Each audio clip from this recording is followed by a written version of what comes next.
When the Republic of Ireland gained independence from Great Britain in 1921, 6 northern counties remained under British control and became known as Northern Ireland. While the Republic of Ireland is predominantly Catholic, Protestants hold the majority in Northern Ireland. Much of Northern Ireland's Protestant majority is Unionist, or Loyalist, remaining loyal to Britain and rejecting the notion of one Ireland under Catholic majority rule. Many Catholics in Northern Ireland are nationalists, or Republicans, who seek a unified Ireland. Decades of relative calm followed Irish independence, but in the late 1960s sectarian conflict hit the cities of Londonderry and Belfast. British troops intervened, in large part to protect the Catholic minority from abuse at the hands of the Royal Ulster Constabulary and paramilitary Unionist groups, and remained. British soldiers, along with politicians and civilians, became targeted by the nationalist Irish Republican Army, IRA. The violence exploded in the 1970s,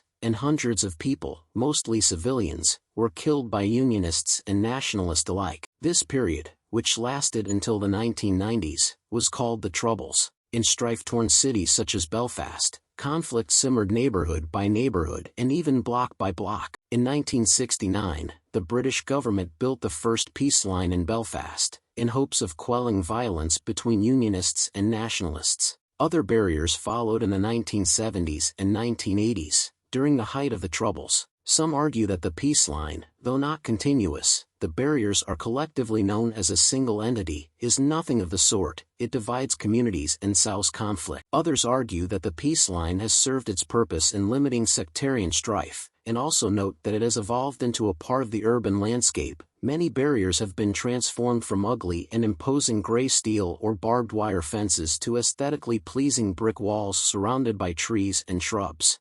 What is not debatable is that the peace line continues to expand even as political violence in Northern Ireland has dropped far below the level seen during the Troubles. The number of barriers has doubled in the past decade, and the peace line now covers 13 miles in Belfast. Whether residents of Belfast see the barriers as a political symbol or merely a way to avoid seeing the neighbors, many who live in its shadow appear to be fond of the peace line. The island of Cyprus lies in the Mediterranean Sea, and its recent history has been dominated by the longer historical conflict between Greece and Turkey.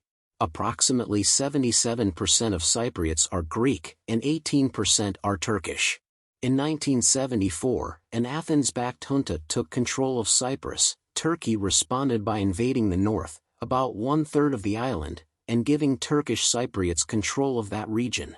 Turkish Cypriots declared the independent Turkish Republic of Northern Cyprus in 1983, but no country other than Turkey has accepted its legitimacy. The island's only internationally accepted government is the Republic of Cyprus, led by Greek Cypriots. The 1974 ceasefire line came to be known as the Green Line. Turkey built a barrier along the Green Line, with concrete walls, barbed wire fencing, military outposts, and some minefields. The barrier is now 187 miles long and splits the capital, Nicosia, in two. Turkey maintains approximately 30,000 troops in the north, many of them stationed along the barrier. Additionally, United Nations peacekeeping forces maintain a presence along the Green Line. In April 2003, Turkish Cypriot authorities substantially reduced restrictions on travel across the barrier. This was an important step in the thawing of relations between Greek and Turkish Cypriots, and, perhaps, between Greece and Turkey.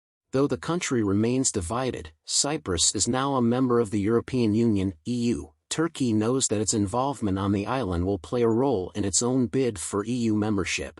To that end, Turkey has agreed to recognize Cyprus as an EU member, while asserting that this will not equal full diplomatic recognition.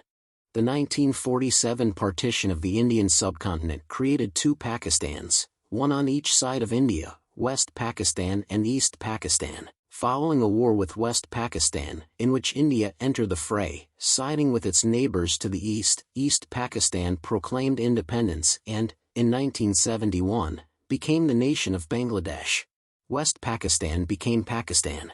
98% of Bangladeshis are ethnic Bengalis, and more than 80% of the country is Muslim, 16% of the population is Hindu. Bangladesh and India share a border that stretches more than 3,000 miles, and in the late 1980s India began efforts to fortify the border. Bangladesh has not embraced India's barrier fence. Citing a bilateral 1975 agreement, Bangladesh insists that India may not build within 150 meters of the border. Bangladeshi troops have fired on workers to impose the buffer zone. In April 2005, India and Bangladesh reached an agreement requiring India to consult with the Bangladesh Foreign Ministry regarding any proposed construction within the 150-meter area. Relations between India and Bangladesh have generally been good. Many Indians have objected to the barrier, too, as some border villages are very much dependent on informal, i.e., illegal, trade across the India-Bangladesh border. By some accounts, the value of illegal trade along the border exceeds that of legal trade between the nations. But conflict over the border has, on at least one occasion, resulted in fatalities. In April 2001, border guards fought in Kurugram, one of the few areas disputed by the two nations, and several soldiers died on each side. In August 1990, Iraqi troops invaded Kuwait, a small, oil-rich monarchy along the Persian Gulf. The act was widely condemned, and the United Nations approved military action against Iraq. In early 1991, the United States military led an effort that quickly expelled Iraqi forces from Kuwait. Fighting continued into Iraq, whose military suffered tremendous losses.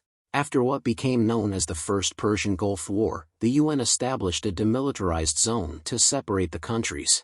With American help, after the war Kuwait began building a fence 120 miles long. The entire border measures about 135 miles. The UN has maintained a presence along the border. A decade later, it was not Iraq but the United States that wanted to cross the border. In March 2003, UN observers discovered holes in the border fence. Kuwaiti workers, apparently under instruction by the US military, had cut holes in the border fence that were large enough for military vehicles to pass through. The UN also witnessed US military activity in the demilitarized zone. Days later, the US-led coalition invaded Iraq. Afterwards, Kuwaiti officials decided that the fence was not sufficiently strong or durable. In 2004, Kuwait announced plans to add an iron partition along the entire 135-mile border.